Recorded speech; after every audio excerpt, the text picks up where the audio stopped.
यहाँ हम सब मुसाफिर हैं,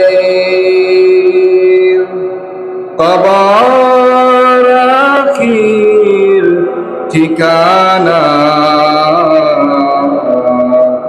कोई आगे रवाना हो कोई पीछे रवाना। ला इलाहा इल्लल्लाह, ला इलाहा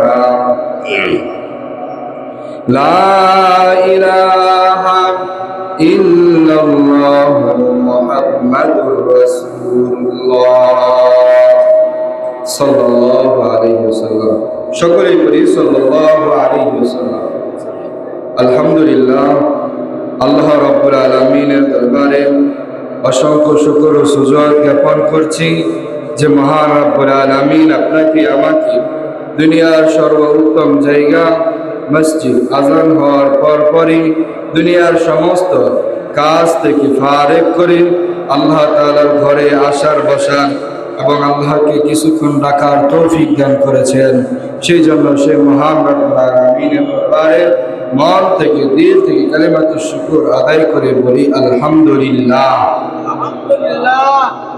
আরো শুকরিয়া আদায় করছি সেই মহান রব্বুল আলামিনের দরবারে যে মহান রব্বুল আলামিন আপনাকে আমাকে সুস্থতা নিয়ামত দান করেছেন। কথা বলেন ঠিক কিনা?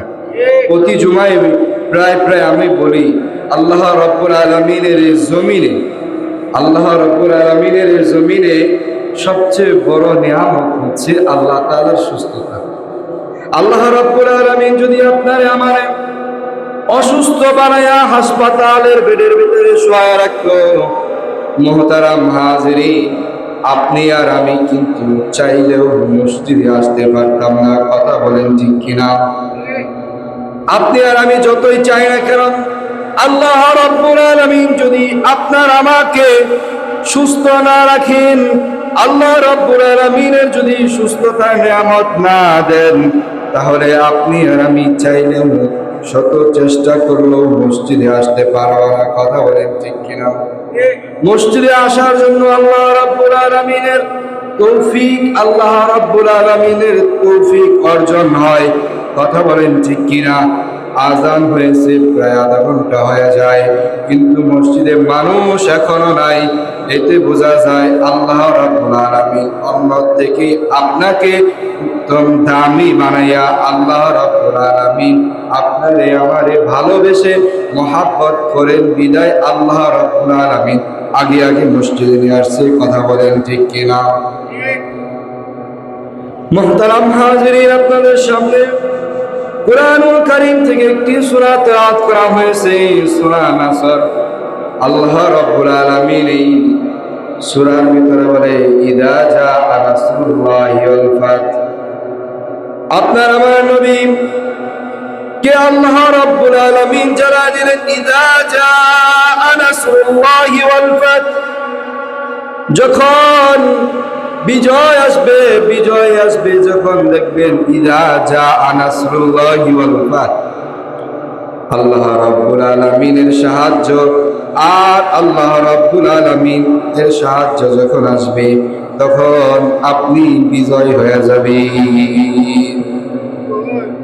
আল্লাহ রাব্বুল আলামিন এই সূরা নাযিল করে রাসূল সাল্লাল্লাহু আলাইহি সাল্লামকে সান্ত্বনা দেয় যে ফাতহে মক্কার সময় আল্লাহর নবী সাল্লাল্লাহু আলাইহি ওয়াসাল্লাম বড় বিকম্পিত হয়েছিলেন। আল্লাহ রাব্বুল আলামিনের অর্ডারে আদেশে ওই দিন আল্লাহর নবী সাল্লাল্লাহু আলাইহি ওয়াসাল্লাম কাফের বেঈমান মুশরিক আবু জেহেল, উতবা, শাইবা এরা তো আগেই বদর যুদ্ধে নিহত হয়ে গেছেন। এরপর যে আমির ছিল তাদের লিডার, কাফেরদের লিডার আবু সুফিয়ান পালাক্রমে রাসূল সাল্লাল্লাহু আলাইহি ওয়াসাল্লামের সাথে ৮ম হিজরিতে সন্ধি করলেন। ইয়া রাসূলুল্লাহ, আপনার সাথে সন্ধির ভিতরে কিছু শর্ত এঁকে দিলেন, এই শর্তগুলো আপনি মানবেন। আল্লাহ নবী সাল্লাল্লাহু আলাইহি ওয়াসাল্লাম যখন ইফকের ঘটনা থেকে আল্লাহ রাব্বুল আলামিন যখন পরিপূর্ণতাকে জানা দিলেন যে এটা একটা আল্লাহ রাব্বুল আলামিনের নিদর্শন ছিল, এই ঘটনা থেকে মুক্তি পাওয়ার পর আপনার আমার নবী বিশ্বনবী সাল্লাল্লাহু আলাইহি সাল্লাম স্বপ্নে দেখেন, আল্লাহ নবী সাল্লাল্লাহু আলাইহি সাল্লাম স্বপ্নের ভিতরে দেখতেছে আল্লাহ নবী সাল্লাল্লাহু আলাইহি ওয়াসাল্লাম বাইতুল্লাহ শরীফে তাওয়াফ করতেছে, চুল মন্ডন করতেছে, রোজা রাখতেছে। যখন এগুলা দেখলেন আল্লাহ নবী সাল্লাল্লাহু আলাইহি সাল্লামের ঘুম ভেঙে গেল। ঘুম ভেঙে যাওয়ার পর আল্লাহ নবী সাল্লাল্লাহু আলাইহি সাল্লাম বলেন যে এটা তো উমরার নির্দেশ, এটা তো উমরার স্বপ্ন। আমি এই স্বপ্ন দেখলাম। আল্লাহ নবী সাল্লাল্লাহু আলাইহি সাল্লাম পরে বের হয়ে গেলেন, কিছু সাহাবায়ে কেরামকে নিয়ে উমরা করতে যাবেন। উমরা করতে যাবেন, ইতিমধ্যেই মক্কা থেকে কিছু কাফের বের হয়ে আয়েশা মদিনার পথে বাধা দিয়ে দিছে, যাতে মদিনার নবী মদিনা থেকে মক্কাতে জিয়ারতে না যেতে পারেন। মদিনা থেকে যাতে নবী করিম সাল্লাল্লাহু আলাইহি সাল্লাম মক্কায় না আসতে পারে, জিয়ারত করতে না পারে। এই জন্য আবু সুফিয়ান বের হয়ে আয়েশা বলেন যে তোমাদের সাথে আমাদের সন্ধি চুক্তি, তোমরা এই কথা শুনে নাও, তোমাদের সাথে আমাদের প্রথম শর্ত হলো যে আমরা যে চুক্তি করবো এই চুক্তি 10 বছরের ভিতরে ভঙ্গ করা যাবে না। কয় বছর? কাফের এবং মুসলমানদের ভিতরে হুদায়বিয়ার সন্ধি হয়েছিল, চুক্তিনামা হয়েছিল। এই চুক্তির প্রথম শর্ত কাফেররা দিয়েছিল, নবী করিম সাল্লাল্লাহু আলাইহি সাল্লামকে বলেছিল 10 বছরের ভিতরে আপনার আমার সাথে কাফের এবং মুসলমানের সাথে কোনো যুদ্ধ হবে না। 2 নম্বর শর্ত, কাফেররা এই সমস্ত শর্তগুলো দিতেছে। 2 নম্বর শর্ত, যদি মদিনা থেকে কোনো মুসলমান মক্কাতে আসে, মক্কাতে যদি আসে তাহলে ওই লোককে আর মক্কা থেকে ফেরত দেওয়া হবে না। 2 নম্বর শর্ত এটা। 3 নম্বর শর্ত হুদায়বিয়ার সন্ধির মধ্যে যেটা দিলাম, 3 নম্বর শর্ত বলা হলো কাফেররাই বললাম 3 নম্বর শর্ত হলো যে কোন মুসলিম অমুসলিম যদি মক্কা থেকে মদিনায় যায় তাকে ফেরত দিতে হবে, মদিনায় রাখতে পারবে না। মানে কোন মুসলমান, কোন কাফের যদি মুসলমান হয়ে যায় তাকে মুসলমানিত্ব ধরে রাখতে পারবে না, তাকে তোমরা মদিনায় রাখতে পারবে না, তাকে তোমরা এই মক্কার ভিতরে ফেরত দিতে হবে, এই কথা বলে দিল। হযরত ওমর ফারুক রাদিয়াল্লাহু তাআলা আনহু রাগে ফায়ার হয়ে নবী করিম সাল্লাল্লাহু আলাইহি সাল্লামের সামনে আয়েশা বলেন, আল্লাহ নবী সাল্লাল্লাহু আলাইহি সাল্লাম আপনি নবী হয়ে এগুলা শর্ত কিভাবে মেনে নিতেছেন? আল্লাহ নবী সাল্লাল্লাহু আলাইহি সাল্লাম ওমরকে বলে, ওমর শান্ত হও। ওমর বলে, ইয়া রাসূলুল্লাহ আমরা কি একেবারেই অকেজ নাকি? কাফেররা যে শর্ত দিতেছে একটা শর্ত আমাদের পক্ষে না, একটা শর্ত মুসলমানদের পক্ষে না, সব কাফেরদের। এই সবগুলো শর্ত আপনি মেনে নিতেছেন। ইয়া রাসূলুল্লাহ এগুলা আপনি কেন মেনে নিতেছেন? ইয়া রাসূলুল্লাহ আপনি এগুলা থেকে কেন মেনে নিতেছেন? বারবার যখন ওমর ফারুক রাদিয়াল্লাহু তাআলা রাসূলকে বলতেছেন, রাসূল করিম সাল্লাল্লাহু আলাইহি ওয়াসাল্লাম বলেন, ওমর চুপচাপ হয়ে যাও, চুপচাপ হয়ে যাও। ওমরকে আল্লাহর নবী বিশ্বনবী সাল্লাল্লাহু আলাইহি সাল্লাম থামায়া দিলেন যে থামো, থামো, ধৈর্য ধারণ করো। আল্লাহ রাব্বুল আলামিন ওই সময় সাথে সাথেই আয়াত নাযিল করলেন যে আল্লাহ রাব্বুল আলামিন বলেন, ইন্না ফাতাহনা লাকা ফাতহাম মুবিনা। আল্লাহ রাব্বুল আলামিন সাথে সাথে এই আয়াত নাযিল করলেন, ইন্না ফাতাহনা লাকা ফাতহাম মুবিনা। আল্লাহ রাব্বুল আলামিন আয়াত নাযিল করে আপনার আমার নবীকে জানা দেন, ইয়া রাসূলুল্লাহ আপনি ধৈর্য ধারণ করেন, আপনাকে মক্কা বিজয়ের ঘোষণা দেওয়া হইতেছে। যেই মক্কার ভিতরে আপনাকে ঢুকতে দেওয়া হয় নাই, এই কাফের মুশরিকরা এটা বুঝেও নাই যে এতদিন পর্যন্ত কাফের মুশরিক এটা ভাবে নাই, এটা কোনোদিন ভাবে নাই যে রাসূল করিম সাল্লাল্লাহু আলাইহি সাল্লাম নবী বা তিনি নেতা। মদিনার শহরকে তারা মানত না। ক্রমে ক্রমে যখন সন্ধি হইল, সন্ধি চুক্তির ভিতরে এটা আসলো যে কাফেররা বুঝতেই পারলো না যে নবী করিম সাল্লাল্লাহু আলাইহি সাল্লামকে তারা নেতা হিসেবে মেনে নিছে। নবী করিম সাল্লাল্লাহু আলাইহি সাল্লামের মদিনার শহরকে তারা মদিনা শহর হিসেবে মেনে নিছে। আল্লাহ রাব্বুল আলামিন কাফেরদের ভিতরে এই ফাঁকটা রেখে দিয়েছিল। কাফেররা এটা বুঝতেই পারে না এই যে কাফেররা নিজেরা নিজেদের পায়ে কুড়াল মারতেছে। আল্লাহ তাআলা ইন্না ফাতাহনা লাকা ফাতহাম মুবিনা আয়াত নাযিল করে রাসূল সাল্লাল্লাহু আলাইহি সাল্লামকে জানায় দিলেন, ইয়া রাসূলুল্লাহ, আপনি মক্কা বিজয়ের ঘোষণা নেন, মক্কা অচিরেই বিজয় হয়ে যাবে। যে মক্কার ভিতরে আপনাকে উমরা করতে আসতে দেওয়া হইতেছে না, যে মক্কার ভিতরে আপনাকে শর্ত দেওয়া হয়েছে যে কোনো মুসলমান যদি মক্কার ভিতরে আসে তাকে ফেরত দেওয়া হবে না, এবং কোনো মক্কা থেকে যদি মদিনায় কোনো অমুসলিম যায় তাকে সাথে সাথে ফেরত দিতে হবে, এরকম যে সন্ধিগুলো হয়েছিল একটা সন্ধিও একটা শর্ত আল্লাহ নবী সাল্লাল্লাহু আলাইহি সাল্লামের পক্ষে ছিল না। সব শর্ত কাফের বেঈমান মুশরিকের পক্ষে ছিল। আর ওমর ফারুক রাদিয়াল্লাহু তাআলা আনহু আল্লাহ নবী সাল্লাল্লাহু আলাইহি সাল্লামের কাছে আয়েশা বলেন, আল্লাহ নবী, আপনি সব শর্ত ক্রমে ক্রমে মেনে নিতেছেন। তখনই আল্লাহ তাআলা আয়াত নাযিল করে ফাতহে মক্কা, মক্কা বিজয়ের কথা আল্লাহ তাআলা জানায় দিলেন। এই মক্কার ভিতরে যখন আপনার আমার নবী প্রাথমিক পর্যায়ে ছিল,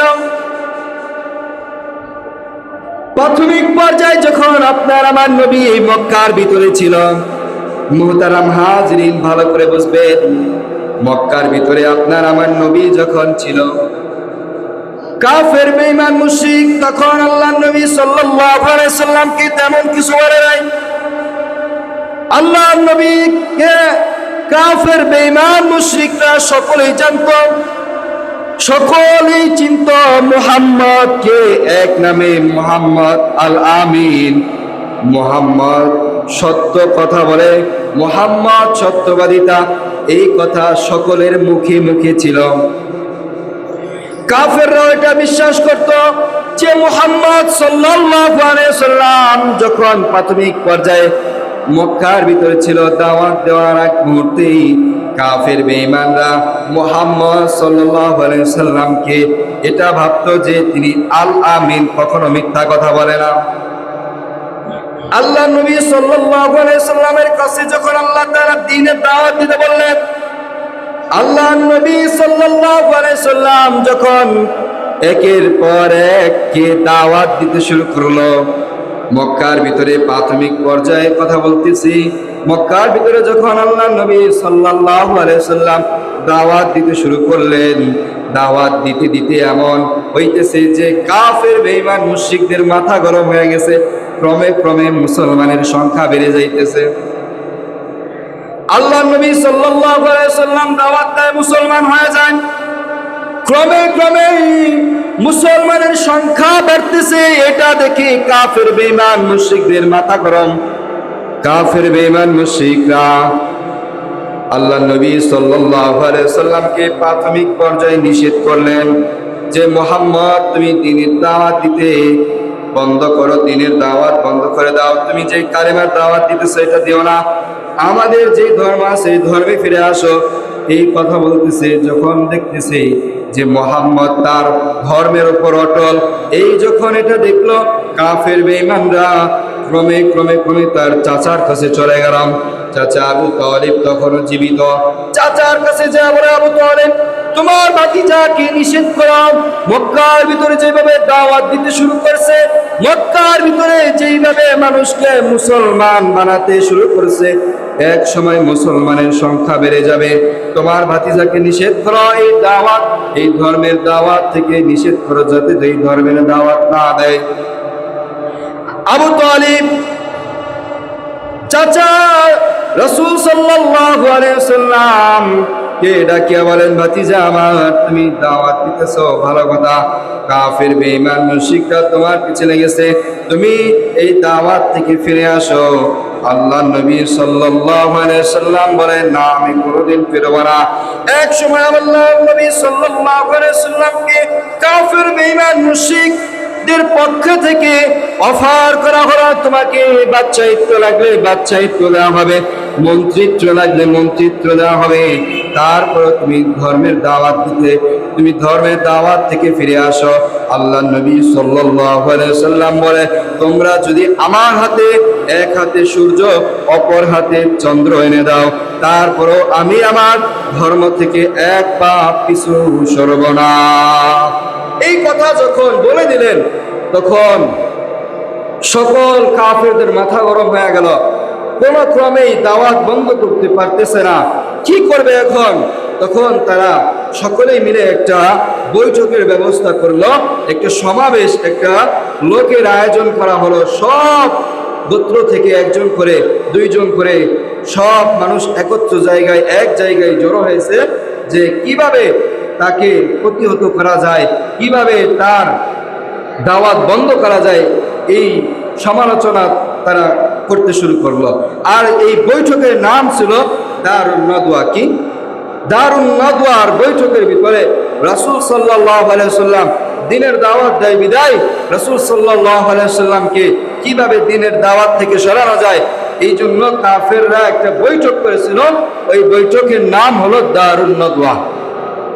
বৈঠকের ভিতরে মুহতারাম হাজিরিন একের পর এক রায় দিতেছে যে মুহাম্মদকে কিভাবে এই ধর্ম থেকে ফিরে আনা যায়। কেউ বলতেছে মুহাম্মদকে এই দেশ থেকে বিতাড়িত করে দাও, কয় না না, মুহাম্মদকে এই দেশ থেকে বিতাড়িত করা যাবে না, অন্য দেশে যায় কি দাওয়াত দেবে। মুহাম্মদকে তাহলে কি করবা? মুহাম্মদকে তাহলে একটা ঘরের ভিতরে আবদ্ধ করে রাখো। না, ঘরের ভিতরে আবদ্ধ করে রাখা হবে না। ওই সময় দরবেশি একটা ভাব দিয়ে ইবলিস শয়তান ওই বৈঠকে হাজির। বৈঠকে হাজির হয়ে বলে, আমি অমুক জায়গার সর্দার, আমি তোমাদের বৈঠকে কি অংশগ্রহণ করতে পারবো? কাফের বেঈমানরা বলে, না না, তোমাকে চিনি না, অপরিচিত লোক, আমাদের বৈঠকে কোনো অ্যালাউ নাই, আমাদের বৈঠকে বসতে পারবা না। ওই শয়তান বলতেছে, ইবলিস বলতেছে যে মুহাম্মদকে বিষয়ে তোমরা কোনো সিদ্ধান্তে উপনীত হতে পারতেছ না, তোমরা কি করবা? আমি যদি বলে দেই তাহলে কি আমার কথা শুনবা নাকি? তোমরা একটা কাজ করো, মুহাম্মদকে এই দুনিয়া থেকে বিদায় করে দাও, এই দুনিয়া থেকে বিদায় করে দাও, তাহলে মুহাম্মদ এবং মুহাম্মদের ধর্ম এই দুনিয়া থেকে বিতাড়িত হয়ে যাবে। সকলের কাছে এই ধর্মটা, এই মতামতটা পছন্দ হইল। আসলে তো তাই করলে তো ভালো হয়। সকলে বললো, আচ্ছা ঠিক আছে, তাহলে কিভাবে করা যায়? আর নবী করিম সাল্লাল্লাহু আলাইহি ওয়াসাল্লাম যে বংশে ছিলেন, উচ্চ মর্যাদা বংশে, এই মর্যাদা বংশে কোনো ব্যক্তি যদি একা আক্রমণ করে, তাকে প্রতিহত করতে ওই বংশ থেকে অনেক লোক দাঁড়ায় যাবে। তো কিভাবে করা যাবে? সকলে মিলে পরামর্শ করলো যে প্রত্যেক গোত্র থেকে 2-4 জন করে এক জায়গায় জড়ো হয়ে মুহাম্মদকে দুনিয়া থেকে বিদায় করব, যাতে আবু তালিব পরে কোনো প্রতিশোধ না নিতে পারে, কে মারছে এর প্রতিশোধ না নিতে পারে। অনেক মানুষের ভিতরে মুহাম্মদকে মারলে বুঝতে পারবে না মুহাম্মদকে কে মেরেছে। যখন এই পরামর্শ করলাম, রব্বে বেরাম আল্লাহ রাব্বুল আলামিন ওহী প্রেরণ করে দিলেন, জিবরাইল আলাইহিস সালাতু ওয়াস সালামকে পাঠা দিলেন, জিবরাইল যা যা আমার হাবিবের কাছে যাম, আমার হাবিবের কাছে যাম, আমার হাবিবকে হিজরতের নির্দেশ দিলাম, আমার হাবিবকে মক্কা ছেড়ে মদিনায় হিজরতের জন্য বের হয়ে যেতে বলো। যখন আল্লাহ তাআলা এই কথা বললেন, জিবরাইল আলাইহিস সালাতু ওয়াস সালাম রাসূল সাল্লাল্লাহু আলাইহি সাল্লামের দরবারে চলে আসলেন। রাসূল সাল্লাল্লাহু আলাইহি সাল্লামকে আসিয়া বলেন, আল্লাহর নবী আর ঘুমায় থাকেন না, আল্লাহ তাআলার পক্ষ থেকে আপনাকে হিজরতের নির্দেশ করেছে, আপনি হিজরত করেন। আল্লাহর নবী সাল্লাল্লাহু আলাইহি সাল্লাম আবু বকরকে ওই দিক দিয়া অনেক আগেই এই কথা জানাই দিয়েছেন যে আবু বকর, যে কোনো সময় আল্লাহ তাআলার পক্ষ থেকে আমার হিজরতের ঘোষণা আসতে পারে, তুমি আমার হিজরতের সফর সঙ্গী হইবা, তুমি প্রস্তুত থাকবা।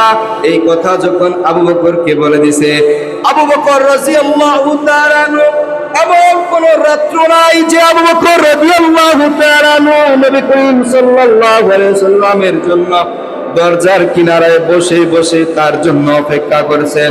আবু বকর রাদিয়াল্লাহু তাআলা আনহু সফর করার জন্য একটি উটনিও কিনছেন। ওই উটনি পর্যন্ত ওই কিনার পর থেকে আল্লাহ নবী সাল্লাল্লাহু আলাইহি সাল্লামের হিজরতের অপেক্ষায় উটনিও ঘুমায় নাই, আবু বকরও ঘুমায় নাই, আবু বকরের কন্যাও ঘুমায় নাই। আবু বকরের কন্যা খাবার তৈরি করে রেডি করে রাখছেন যে কখন আয়েশা ডাক দিবেন আর কখন বের হয়ে যাবেন, এই খাবারগুলো তারা নিয়ে যাবে। যখন জিবরাইল আলাইহিস সালাতু ওয়াস সালাম ওহী নিয়ে আয়েশা রাসূল সাল্লাল্লাহু আলাইহি সাল্লামকে জানায়া দিলেন, আপনার আমার নবী যেই ঘরে শয়ন ছিলেন, যেই ঘরে ঘুমাইছিলেন, ওই ঘরে হযরত আলী রাদিয়াল্লাহু তাআলা আনহুকে শয়ন করায়া ঘুম পাড়ায়া আল্লাহর নবী সাল্লাল্লাহু আলাইহি সাল্লাম বের হয়ে গেছেন। বের হয়ে আবু বকর রাদিয়াল্লাহু তাআলা আনহুর বাড়ির দরজায় আয়েশা, আবু বকর রাদিয়াল্লাহু তাআলা আনহুর বাড়ির দরজায় আয়েশা আল্লাহর নবী সাল্লাল্লাহু আলাইহি সাল্লাম শুধু একবার টোকা দিছে। কয়বার টোকা দিছে? একবার টোকা দিছে। একবার টোকা দেওয়ার সাথে সাথে আবু বকর রাদিয়াল্লাহু তাআলা আনহু দরজা খুলে দিছে। কারণ আবু বকরকে যখন জানানো হয়েছে যে হিজরত করতে হবে, ওই দিনকার পর থেকে আবু বকর রাদিয়াল্লাহু তাআলা আনহু আর ঘুমায় নাই, দরজার করার ভিতরে আয়েশা বসে গেছে যে কখন না জানি আল্লাহর নবী সাল্লাল্লাহু আলাইহি সাল্লাম আয়েশা আমাকে ডাক দিবে আর আমার উঠতে দেরি হয়ে যাবে, আর আল্লাহর নবী সাল্লাল্লাহু আলাইহি সাল্লাম মনে কষ্ট পাবে। এই জন্য হযরত আবু বকর রাদিয়াল্লাহু তাআলা আনহু দরজার কিনারায় বসে থাকতেন। যখন ডাক দিলেন, ডাক দেওয়ার পর আবু বকর রাদিয়াল্লাহু তাআলা আনহু দরজা খুলে দিয়েছেন। খুলে দেওয়ার পর আল্লাহর নবী সাল্লাল্লাহু আলাইহি সাল্লাম বলেন যে আবু বকর, আমি মাত্র একটা টোকা দিছি, একটা টোকা দেওয়ার পর তুমি কিভাবে দরজা খুললা? ঘুম থেকে উঠলা কেমনে? আর দরজা খুললাই কেমনে? দরজা খুলতেও তো দেরি হয় নাই। আবু বকর রাদিয়াল্লাহু তাআলা আনহু বলেন, ইয়া রাসূলুল্লাহ, ক্ষমার দৃষ্টিতে দেখবেন, আপনি আমাকে একদিন বলেছিলেন যে হিজরত করা লাগবে মক্কা থেকে মদিনার পথে। ওই দিনকার পর থেকে ইয়া রাসূলুল্লাহ, আপনি যখন বলেছেন ওই দিনকার পর থেকে আমি একটা রাত্র ঘুমাই নাই, আমি দরজার কিনারায় এসে বসে গেছি, কখন আপনি আসবেন, কখন টোকা দিবেন, আর যদি আমার দরজা খুলতে দেরি হয় আপনি মনে কষ্ট পাইবেন, এই জন্য আমি দরজার কিনারায় বসে আছি। ইয়া রাসূলুল্লাহ, শুধু কি আমি এখানে বসে আছি? না, ওই যে ওইদিকে আমার মেয়েকে দেখতেছেন, আমার মেয়েও প্রতি রাত্রে খাবার তৈরি করে বসে থাকেন, কখন আল্লাহর নবী সাল্লাল্লাহু আলাইহি সাল্লাম আসবেন। শুধু কি আমার মেয়ে, তাই না, ইয়া রাসূলুল্লাহ, আপনি যখন হিজরতের কথা বলছেন, বলার সাথে সাথে আমি, ইয়া রাসূলুল্লাহ, আমি একটা উটনি কিনছি, উটনিটা ইয়া রাসূলুল্লাহ আপনার সফরের জন্য এমন কোন রাত নাই যে সে নির্ঘুম কাটাইছেন, সারা রাত্র আপনার ঘুম ছাড়া ঘুম ছাড়া কাটায় দিছে। উটনির চোখেও ঘুম নাই, আমার চোখেও ঘুম নাই, আমার কন্যার চোখেও ঘুম নাই। ইয়া রাসূলুল্লাহ, রাসূল করিম সাল্লাল্লাহু আলাইহি সাল্লাম বললেন যে পাওনে চলো, বের হয়ে চলো। আবু বকরকে যখন বললেন, আবু বকর ঘর থেকে বের হয়ে গেল উটনি নিয়া, উভয় কিছু খাবার নিয়ে, শুকনো খাবার নিয়ে বের হয়ে গেলেন। বের হয়ে যখন ওই উহুদ পাহাড় দিয়া বের হয়ে পার হয়ে আল্লাহর নবী সাল্লাল্লাহু আলাইহি সাল্লাম পার হয়ে যায়। আল্লাহর নবী সাল্লাল্লাহু আলাইহি সাল্লাম তো এই জন্মভূমিতে জন্মগ্রহণ করেছেন, এই মাতৃভূমিতে আল্লাহর নবী সাল্লাল্লাহু আলাইহি সাল্লাম এই ভূমিতেই জন্মগ্রহণ করেছেন। নিজের ভূমি ছেড়ে আল্লাহ তাআলার নির্দেশে এই ভূমি ছাড়তে হইতেছে কাফেরদের ষড়যন্ত্রের কারণে।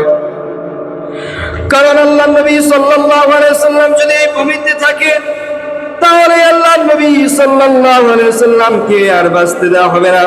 কাফির বেঈমান মুশরিক আবু লাহাবের দলরা, উতবা সাইবারা জোট হয়েছে আল্লাহর নবী সাল্লাল্লাহু আলাইহি সাল্লামকে হত্যা করার জন্য। এই জন্য হিজরত করে বের হয়ে যাইতেছেন। আর যখন পাহাড় পার হয়ে যায় আল্লাহর নবী সাল্লাল্লাহু আলাইহি ওয়াসাল্লাম নিজের মাতৃভূমির জন্য আল্লাহর নবী সাল্লাল্লাহু আলাইহি ওয়াসাল্লাম বারবার পিছন দিকে ফিরে চায়। আল্লাহর নবী সাল্লাল্লাহু আলাইহি ওয়াসাল্লাম উহুদ পাহাড়কে ডাক দিয়ে বলে, উহুদ, আজকে আমি এখান থেকে বের হয়ে যাইতেছি। উহুদ, এই উহুদ, আমি একদিন আবার ফিরে আসব, কান্না করিস না। উহুদ পাহাড় ঝরঝর করে কান্না করে। উহুদ পাহাড়কে আল্লাহর নবী সাল্লাল্লাহু আলাইহি ওয়াসাল্লাম বলেন, উহুদ পাহাড় কান্না করিস না, আমি আবার ফিরে আসবো আল্লাহ তাআলার হুকুমে চলে যাইতেছি। আল্লাহর নবী সাল্লাল্লাহু আলাইহি ওয়াসাল্লাম নিজের মাতৃভূমি ছেড়ে যায় আর বারবার পিছন দিকে ফিরে চায়।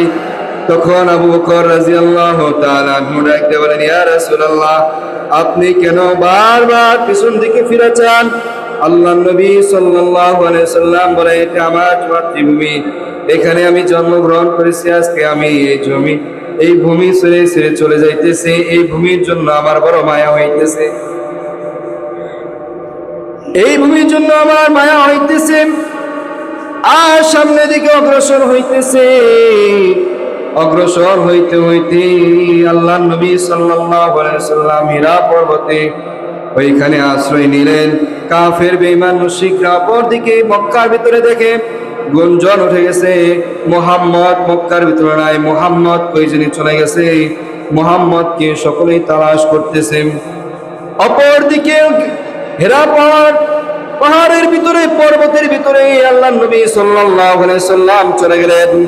আল্লাহর নবী পাহাড়ের ভিতরে, গুহার ভিতরে চলে গেলেন যে কাফেররা যদি আমাকে দেখে ফেলেন। এই জন্য ওখানে আল্লাহর নবী সাল্লাল্লাহু আলাইহি ওয়াসাল্লাম একটু আড়াল হওয়ার জন্য গেলেন। আল্লাহর নবী সাল্লাল্লাহু আলাইহি ওয়াসাল্লাম যখন গেলেন, ওইখানে যাওয়ার পরে ওই দিক দিয়ে অনেক গর্ত আর অনেক পোকামাকড় ছিল।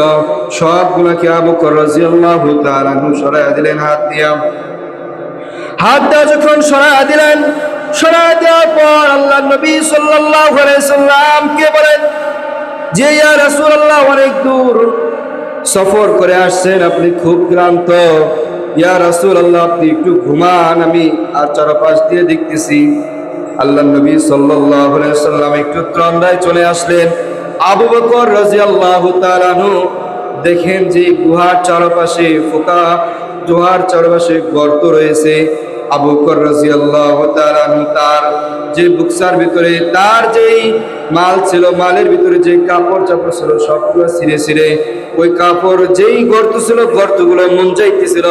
গর্তগুলোর ভিতরে যদি কোনো সাপ বিচ্ছু থাকে, যদি আল্লাহর নবী সাল্লাল্লাহু আলাইহি সাল্লামকে কামড়ায়, এই জন্য সমস্ত গর্তগুলো আবু বকর রাদিয়াল্লাহু তাআলা আনহু মুঞ্জায় দিলেন কাপড় দিয়া। শুধু একটা গর্ত রয়েছে, যেই গর্ত মুঞ্জানোর জন্য কাপড় নাই। আবু বকর রাদিয়াল্লাহু তাআলা আনহু নিজের আঙ্গুল দ্বারা, নিজের হাত দ্বারা গর্তকে ধরে রাখলেন। আর ওই গর্তের ভিতরে একটা সাপ ছিল। মুহতারাম হাজরিন, ওই জন্য ওই সাপ বারবার হযরত আবু বকর রাদিয়াল্লাহু তাআলা আনহু হাতের ভিতরে সুবল মারতেছে যে হাত ছড়াও। কারণ কিতাবের ভিতরে আসে ওই সাপ হাজার বছর ধরে আল্লাহর নবী সাল্লাল্লাহু আলাইহি ওয়াসাল্লামকে এক নজর দেখবে বিদায় ওই গর্তের ভিতরে ঢুকে আছেন। যে এই গর্তের ভিতরে আল্লাহ তাআলা জানায় দিয়েছেন যে মুহাম্মদ আসবে। এই জন্য ওই সাপ এক নজর আল্লাহর নবী সাল্লাল্লাহু আলাইহি ওয়াসাল্লামকে দেখবে বিদায় ওই সাপ ওই গর্তের ভিতরে অবস্থান করেছে। আর যখন বের হয়ে দেখবেন আল্লাহর নবী সাল্লাল্লাহু আলাইহি ওয়াসাল্লামকে, দেখে যে হাত দ্বারা মুঞ্জানো, এই জন্য হাতের ভিতরে বারবার দংশন করেন। বারবার যখন হাতের ভিতরে দংশন করেন, হযরত আবু বকর রাদিয়াল্লাহু তাআলা আনহু সাপের কামড়ে বিষে শরীর দিয়ে, হাত দিয়ে, চোখ দিয়ে টপ টপ করে পানি পড়তেছে। আবু বকরকে যখন দংশন করে চোখ দিয়ে পানি পড়েন, পানি আল্লাহ নবী সাল্লাল্লাহু আলাইহি সাল্লামের চেহারা মুবারকের উপরে এক ফোঁটা পানি, চোখের পানি পড়ল। কারণ আবু বকর কোলের পর আল্লাহ নবী সাল্লাল্লাহু আলাইহি সাল্লাম শঙ্কিত ছিলেন, আর আবু বকর হাত দ্বারা যখন মুঞ্জাইছিলেন, চোখের পানি গড়ায় গড়ায় আল্লাহ নবী সাল্লাল্লাহু আলাইহি সাল্লামের চোখের চেহারা মুবারকের উপর পড়লেন। চেহারার উপর যখন পড়ছেন, আল্লাহ নবী সাল্লাল্লাহু আলাইহি সাল্লামের সাথে সাথে ঘুম ভেঙে গেল। ঘুম ভেঙে দেখতেছে আবু বকর কান্না করে। আবু বকরকে ডাক দিয়ে বলে, আবু বকর কান্না করো কেন? কি হয়েছে তোমার? বলে, ইয়া রাসূলুল্লাহ, সমস্ত গর্তের ভিতরে সাপ বিচ্ছুর জন্য আমি আমার কাপড় ছিঁড়ে ছিঁড়ে মুঞ্জায় দিছি, গর্ত বন্ধ করে দিছি। ইয়া রাসূলুল্লাহ, শুধু একটা গর্ত ছিল, ওই গর্ত মুঞ্জানোর কাপড় ছিল না। ইয়া রাসূলুল্লাহ, ওই গর্ত আমি হাত দ্বারা ধরেছিলাম, আর ওই গর্তের ভিতরে একটা সাপ বা বিচ্ছু আমাকে বারবার আমার হাতের ভিতরে দংশন করতেছে। যখন বারবার হাতের ভিতরে দংশন করেন, আল্লাহ নবী সাল্লাল্লাহু আলাইহি সাল্লাম আবু বকরকে বলে, আবু বকর দেখি তোমার কোন জায়গায় দংশন করেছে। আল্লাহ নবী সাল্লাল্লাহু আলাইহি সাল্লাম ওই হাতের ভিতরে আল্লাহ নবী সাল্লাল্লাহু আলাইহি সাল্লামের থুতু মুবারক বের করে ওই হাতের ভিতরে লাগায় দিলেন।